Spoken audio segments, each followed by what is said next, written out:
Hello everyone, welcome to another episode of the Vet Talks. Today we are in the College of Veterinary Medicine, University of Ardade, and today's episode is titled Student Life. What does it mean to be a vet student? Or basically, so in today's discussion we have 3 year 1 vet students, and they are going to tell us, we are going to talk about how the journey has been so far, what perceptions they had, and then we'll get into it as we move on.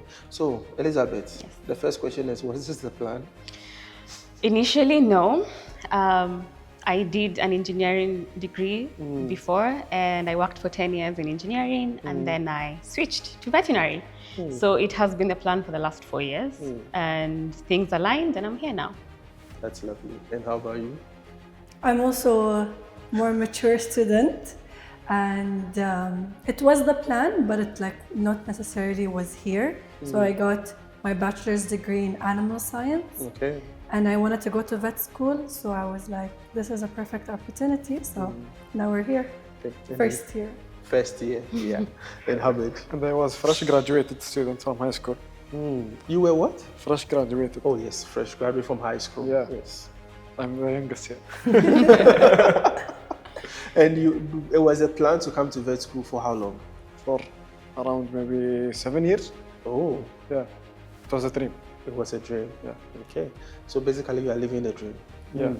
But not as well it's supposed to be. It's a bit different. Okay, all right. So a little bit of a background, Elizabeth. How is it like being someone who has worked for 10 years and possibly also having a family? Yeah. How would you compare things you thought it would have been and how it actually is? Okay, so from my previous background, being in first year is usually a bit easy. The classes are easier, communication skills here and there, and then it gets harder later. That was my perception, but I was very surprised when I realized that in vet school, you hit the ground running. And yeah, it's definitely a bit difficult from the beginning, but you do get a hang of it. Yeah. Mariam Ali? So for me, I knew vet school was hard because my family comes from the medical background. So I've seen people go through medical school, and vet school is the same. But I feel like I was okay, how will I cope with that? Because I've never been in this type of intense program. So we're learning. And Hamid, in high school, as you prepared for higher education, what perception did you have about vet school? What did you think about what do you think it was before you got here? So before I came here, I thought it was going to be easy and not this hard. It was supposed to be just a bit studying, then it will be hard. But it just started hard. Yeah, just like what Elizabeth said. Yeah. An introduction, a soft landing. Those were soft landing. A soft landing, and then eventually you pick up the speed, and then you meet big boy things as you progress. But here in this case, right from day one. Yeah. You're a professional from day one. What? You're a professional from yes, day one. from day one. Yeah. You get interaction with the species.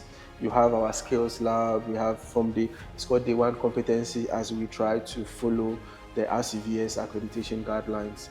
Yes. So when you contrast the two, which has been the most surprising? For me, the workload has been the most surprising. It's way more than I thought it was going to be. And I've really had to adjust my schedule. It's just going to be for a short time, and I've prioritized school.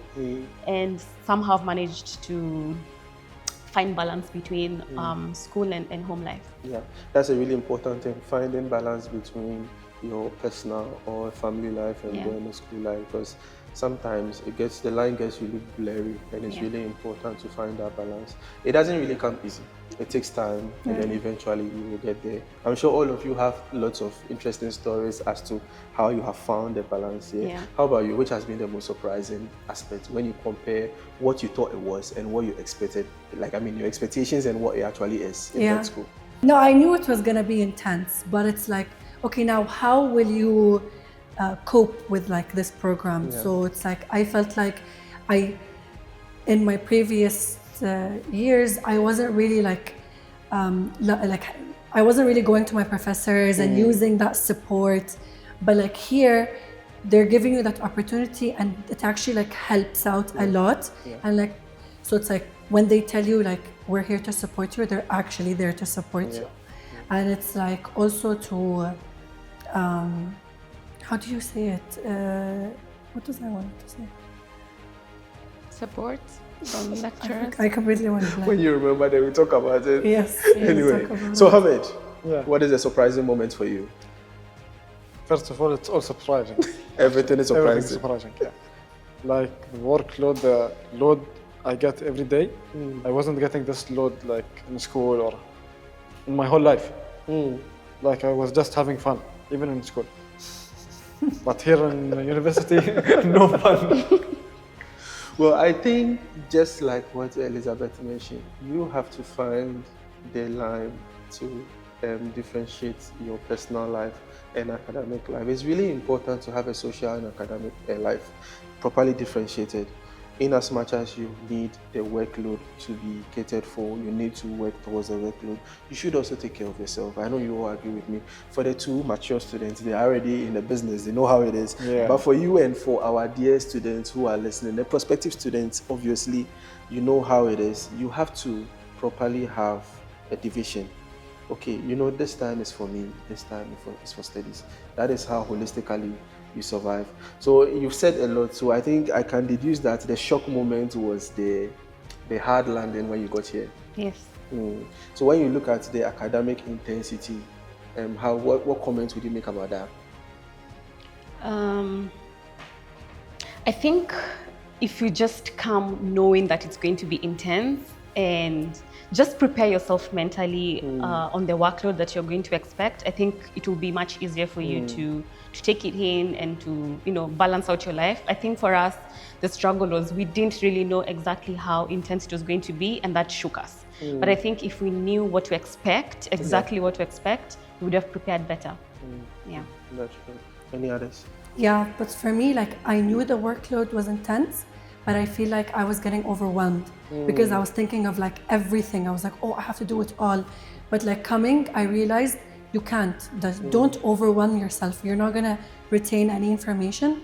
Take it step by step. Step by step. Everything is step by step. Like even when they're teaching us, like everything is step by step. Try to stay, like you will try to stay on top of things, but that will never work. You will always be behind. Yeah.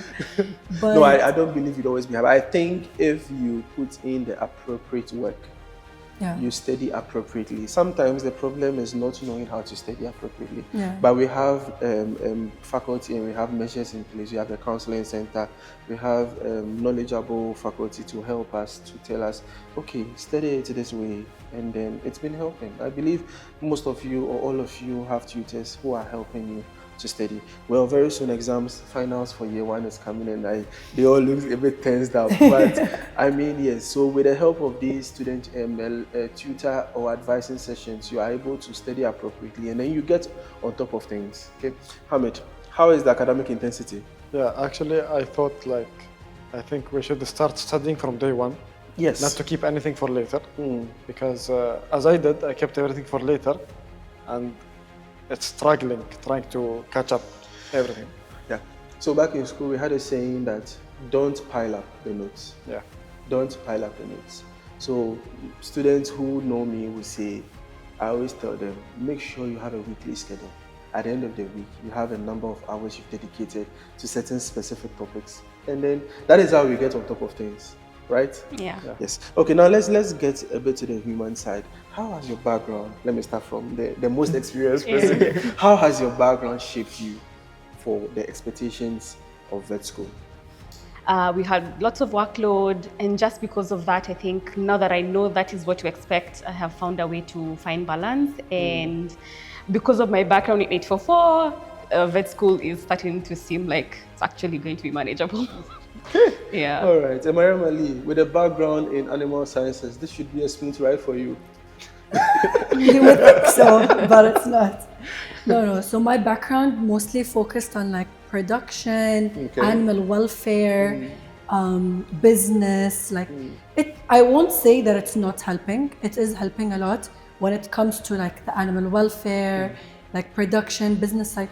But then come to the medical side, I'm like, what's going on here, you know? So it did help a lot, but like it's nothing compared to vet school, obviously. And then also like the intensity, like I knew it was intense, but the program that I was in wasn't that intense. So I didn't know if I could be able to handle it. So in the beginning, I did struggle, and doctor knows it. Everyone, when I struggle, everyone knows it. But I'm learning. Yeah. I'm really happy eventually you got on top of things with the help of the tutoring and then the advice from the faculty. Yeah. Hamid, how about you? So my background that helped me in this career, which is owning a horse and being a horse guy. Okay. It really helped because I was trying to like help my horses in medical issues and give them some injections, IM and IV. So I had an idea about these from before. And it really helped me, like being having self-confidence, treating animals, like even with dogs, cats, and horses, which we are going to the field. That helped me actually to stay calm, and I already have an idea how they will react. So husbandry-wise and animal handling-wise, you seem to be the champion of the class. And your colleagues really good, good, because you have had exposure with owning or having animals. How about you guys? You have pets, you have animals, exposure with animals? I own a 1.5-year-old Cardigan Welsh Corgi, and I usually use him to try and see if I learn something. Like I'm always palpating him, I'm checking his teeth, I'm checking his eyes. So really, he's my buddy. I learn from him. That's good. And you, cats, yeah? I have cats. I'm a cats person. I've always been rescuing cats, treating cats. So I do have cats. I do what Elizabeth does. I do my CPR on them, but not really, like fake. And like when I see any of like a straight, like sick animal, I'm like, that? What's wrong with him? I'm diagnosing him. And to be honest, my family, they think I'm like a vet. They're calling me about turtles. I'm like, I don't really do turtles. Like, that's not my job. Yeah. So has vet school placed you out of your comfort zone? Yeah. We all agree on that. Yeah. And how has the family expectation been so far?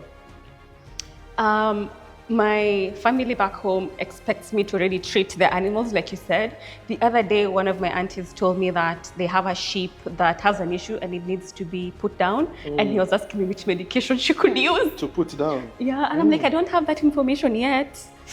Yeah, everyone thinks I'm the animal. I know everything.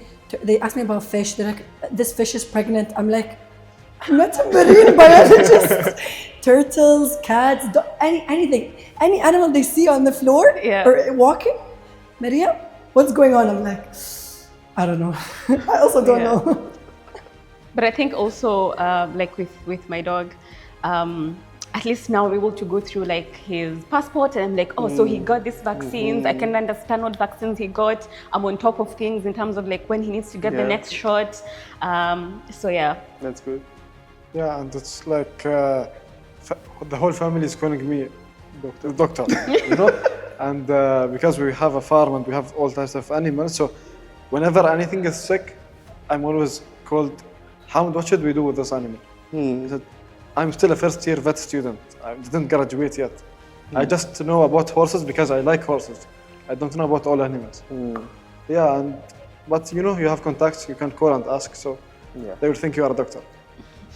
All right, so as we get to the final segment or the final part of, or it's in two halves. So as we get to the final half of this conversation, how does a typical day look for you as a vet student from dawn to dusk? Okay, so I don't live in campus because I have a family. And therefore my morning involves driving, and then I have a full day of class, and then driving back, and then studying. So I do most of my studies in the evening. When you get back home. My day, Monday to Thursday, is jam-packed. Yeah. Okay. And Mariam Ali? Do you want it in the beginning of the year, middle year, or now? Wait, so there's difference based on... Of course there's difference. In the beginning, I'm chill, I'm relaxed, I'm going to the gym, I'm like so motivated. And then you get in the middle and you're like, what's going on? You lose all motivation, then you get re-motivated. And so which one you want? A typical day. I'll do now since I'm in a good now, place. Yeah. I also don't live on campus. I live like 1.5 hours in Dubai away. So get up really early, do that drive, come to classes, and then do the drive back.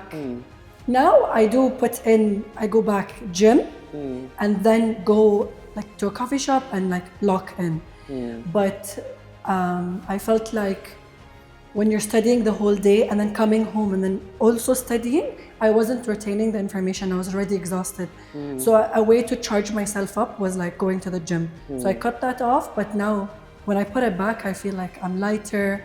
I enjoy studying. So that's that's a quite interesting way of coping with all this stress. Yeah. Hamid, how does a typical day look like? You are on campus. Yeah, Okay. but not in the beginning. Like for the first 2 months, I was coming back daily from Al-Ain as my colleague But Elizabeth. typically for our prospective students who may be on campus, how does living on campus would Actually, look much like? easier. I just need to wake up 10 minutes before the class and take a quick shower and come back to university. So it's much easier and you can get rest and studying, which I try to study mostly in campus, not on my weekends. Because in my weekend is my rest area, you know? Okay. All right. So, what has been the most exciting part of this journey? I think for me it has been the field trips, getting to see the animals, interacting with them, having a small idea about what's going on in their lives. But I think the field trips for me, for the horses, the livestock markets, and the shelter, the shelter was amazing. So I think the field trips really recharged me. That's good. For me, it's the skills lab. Like, you're year one and like, I'm showing off to people. I'm like, yeah, I know how to birth a lamb. I'm doing it in the skills lab. They think I'm a professional. Yeah. So it's nice to have like all these skills, like you can actually like impress people with, but like, so it's really nice that we get this opportunity in our first year. It's doing practicals since first year. That's why I chose this university. Yes. And going to the field, like interacting with horses and going to the shelter. It's the most thing I enjoyed. Yeah. So we focus on our day one competences and exposure from the beginning. And then the concept of a spiral curriculum comes in. Our time is quite limited, so we might not go into what spiral curriculum means. But for our dear prospective students who would join us, there's a concept which you're going to be hearing for 1,000 to 1,000,000 times. Called the spiral curriculum. It's designed for Memorize it. yes, it's designed for your survival as a veterinarian and your relevance in this profession, and it's designed to make you the best of the best as you go through this RCVS accredited curriculum. All right, so finally, as we end, we need some, our dear, prospective students and parents who are listening, whose kids will be coming to vet school. Yeah. They want to know what goodies there are in store for them, because you are going to be their seniors, probably their mentors if they get here. So any messages for them?